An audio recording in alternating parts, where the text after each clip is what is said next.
బుడమేరికి ఏదైతే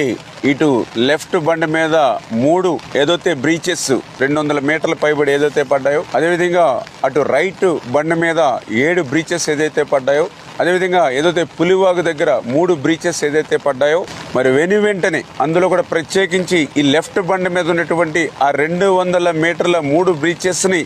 ఆ గండ్లను పూడిస్తేనే ఆ యొక్క సింగనగర్కి కానీ ఆ విజయవాడ పట్టణంలో ఉన్నటువంటి వరద ఉధృతిని తగ్గించవచ్చు. ఎన్ని సహాయ సహకారాలు చేసినా కూడా, బాధ్యతలు తీసుకుని మనం పని చేసినా కూడా ఈ గండ్లు పూడ్చకపోతే ఆ యొక్క సింగనగర్ కానీ ఆ యొక్క విజయవాడ పట్టణ ప్రజలకు కానీ ఉపశమనం ఇవ్వలేము అనేటువంటి ఉద్దేశంతో చంద్రబాబు నాయుడు గారు ఎప్పటికప్పుడు ఈ యొక్క గండ్లను పూడ్చడమే ధ్యేయంగా లక్ష్యంగా మాకు మానిటరింగ్ చేస్తూ, అదేవిధంగా నారా లోకేష్ బాబు గారు కూడా స్వయంగా ఈ గండ్ల దగ్గరికి వచ్చి ఆయన కూడా సూచనలు ఇవ్వడమే కాదు, ఏదైతే ఏజెన్సీలను కూడా ఎన్ని కావాలితే అంతమందిని పెట్టుకుని ఈ ఎంత ఎక్విప్మెంట్ కావాలంటే అంత ఎక్విప్మెంట్ కూడా ఆయన ఎప్పటికప్పుడు మాకు అందిస్తూ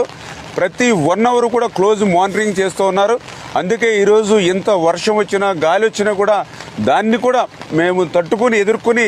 ఏదైతే అధికారులు కానీ అదేవిధంగా ఏజెన్సీలు కూడా వాళ్ళ యొక్క సహకారంతో ఆ బుడమేరు గండ్లను యుద్ధ ప్రాతిక మీద పూర్తి చేస్తూ ఉన్నాం.